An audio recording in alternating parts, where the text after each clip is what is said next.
we have my first... What do I need to do? So,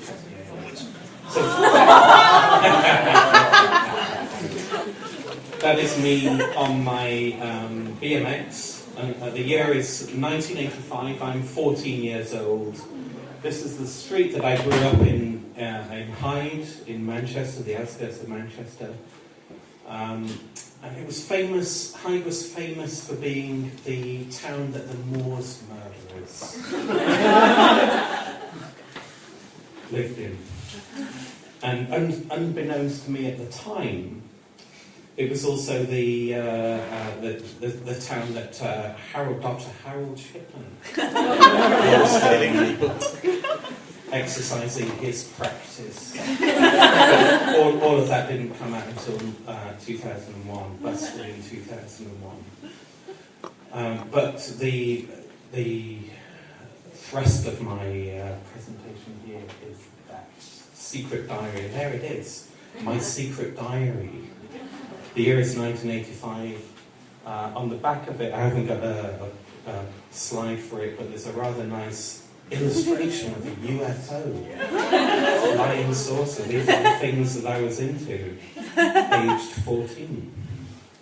I think that's really nicely rendered in 2 shades of yellow. Some of the characters who appear in the secret diary are Jill, my older sister, Andy, my best friend who I hated, and Jacko, who was the later best friend who replaced Andy. But the real attention for the bulk of this presentation is going to be Alison.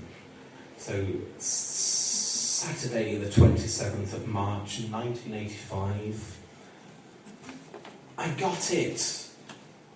I got a real 100% leather coat with blue and red suede. Brilliant. My dad was following me all around Stockport saying, "Want a cagoule instead?" I have millions of cagoules. Then he said, it hasn't even got a hood. A moron. He said, I never got anything that was more than about £20. Saturday, the 4th of May. I really fancy Alison Ewing, even if she has a few spots. She thinks I look like a woofit, and I can't remember what a woofit is. Does anyone know what I'm even talking about? Is a woofit. So this was like mid-80s. It turns out that this was some kind of scary character created by Michael Parkinson. And until researching these diaries, I never looked at what a woofit was, wasn't it? But do you recognise any?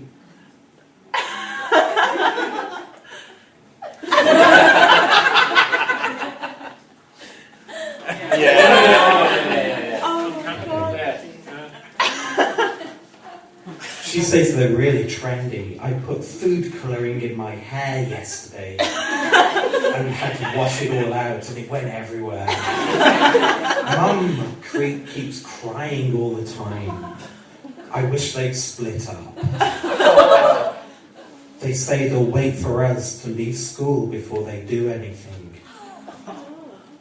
I want to get the... let's move to that. I want to get all the stickers off my door in case Alison ever comes over. The small print on this illustration says copyright 1983 Hallmark cards that dates these hot rods to that period. Mum not speaking to Dad as per usual. She won't have any toast that Dad's touched. Monday the 6th of May, holiday, went to Stockport with Andy. Tuesday the 17th of May, I'm going around with loads of girls, it's brilliant, honest. Wednesday the 8th of May, it's official, as Adrian Mole said. I'm going out with Alison Ewing. I got her phone number and address, and it's genuine because I've looked it up. Stalker or in chemistry, we were passing around notes galore. I haven't let her know that I love her yet. 7 exclamation marks. She lives in Dane Bank, and as Jill said, it's not the safest place to be at night. She'll have to come over to round my end. My peers will be jealous. I'm off on my bike now to collect my thoughts, as Omar Sharif once said.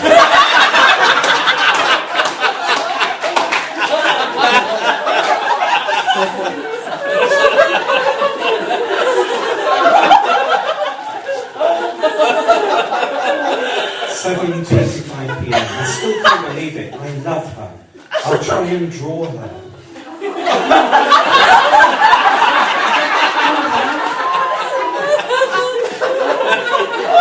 She's beautiful, honestly.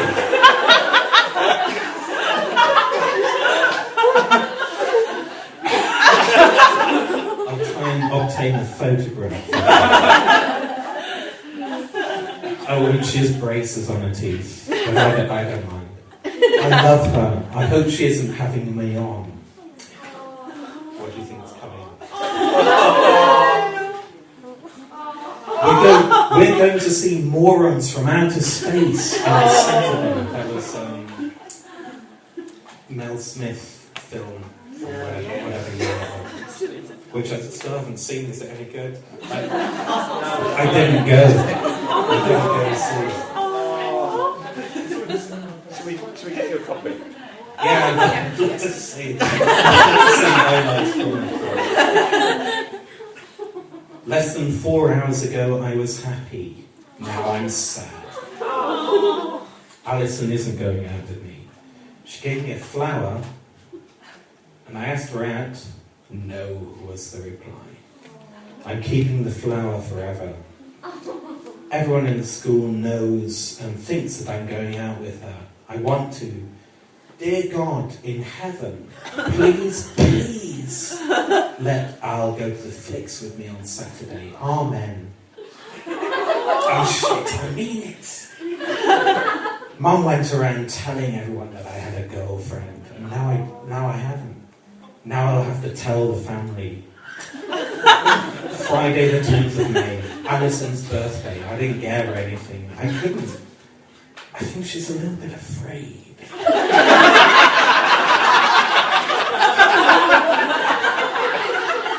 Saturday the 11th of May.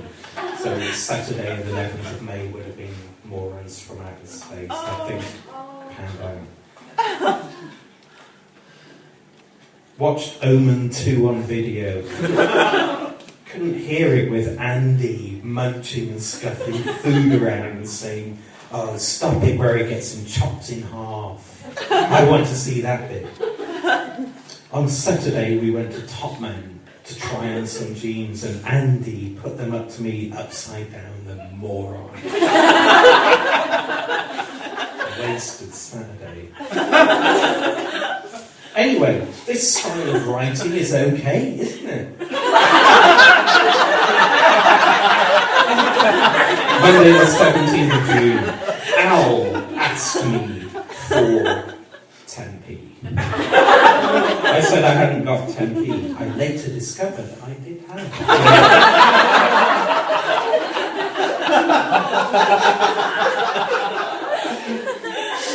Last night I saw Porky's 2 and Police Academy on video, and I wrote all over Jill's jeans. Sunday, I saw a good zombie film about zombies. I also read a book about called Text by S.E. Hinton. It was very sad. So was the zombie film. And that zombie film was George Romero's Day of the Dead, which is a good film. And the Omar Sharif reference that just feels like it's out of nowhere was a reference to a BBC TV movie that I saw called Vicious Circle, and it was based on Jean-Paul Sartre's No Exit play, No Exit. So that's my bit of existential angst with that reference. I'm going to skip it a year or two. Oh, let's see if we have another picture to look at. I'm going to go through to 1987. I'm still, read the text, I'm still trying to dye my hair. And I'm into buying Throbbing Gristle albums. It's a big deal in my world at this point. There's a review, I think it is, of Throbbing Gristle. Monday, the 16th of February, 1987.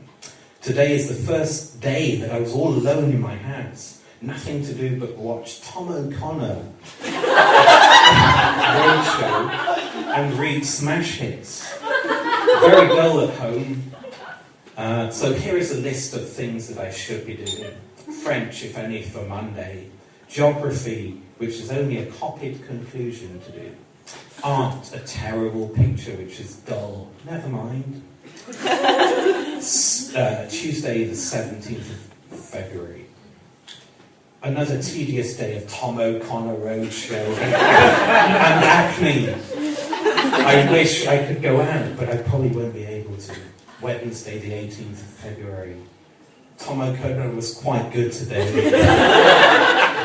It must be very sad for him as he has to interview either very dull or cocky people. It's from the Corn Exchange in Cambridge, and they have a lot of students on the show, and they're notoriously funny.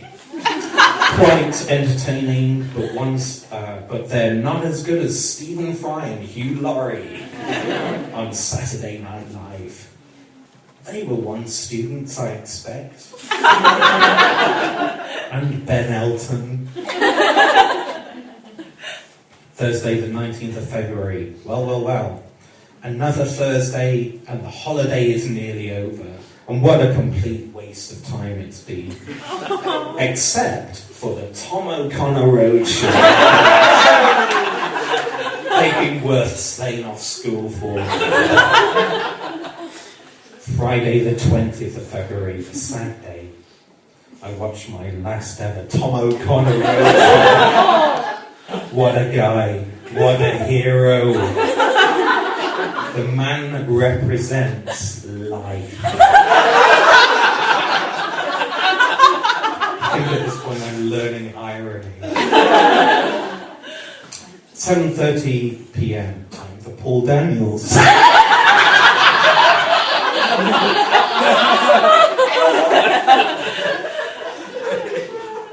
I'm quite glad that both of those men seem to escape operation so far. A bit of a reprise here. This is 1987, Saturday the 1st of July. Saw Alison a couple of years ago and Lisa in town, and showed them the record that I'm now listening to. Throbbing Gristle bring you 20 jazz funk raves.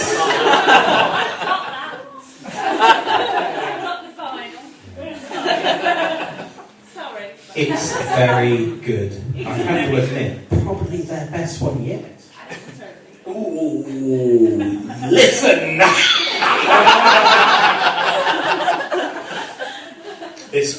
So this is into 1988 by now, Thursday 1988. I'm losing interest in this. Thursday 1988. It's past midnight and it is past midday and I'm still in bed. I had breakfast, a midget jam, orange, and some homemade lemonade. Homemade because I poured it into a different bottle.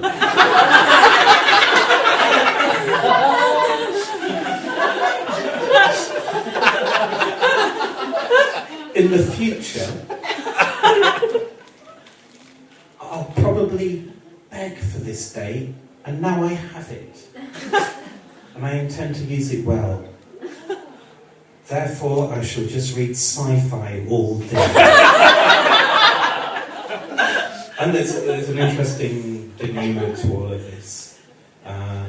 This skips on a year and a bit to April 23rd, 1988. Jacko rang up and asked if I wanted to go to a football match. I said, well, I'll have to cash my grant cheque first to the Halifax, but it was closed. Jacko said he'd lend me the money. We got to Moseley, this is Moseley in Manchester, not Birmingham. Got to Moseley, and he put all the money into a fruit machine, apart from his bus fare. I had to walk the 12 miles home. That kind of represented the end of my friendship with Jacko. I didn't quite trust him after that. I didn't hear from him. Neither of us got in touch until, I think it was about 2002, something like that, via Friends Reunited, that he emailed me to apologise for his behaviour decades or whatever it was previously. And he had some news for me. He said, well, you met my mum, you went round to my house, my home often enough. And my mum's passed away. It was actually Dr. Shipman killed my mum. And I absolutely felt terrible, and I got in touch. What can I do? How can I help? The teenage me thought, ha ha,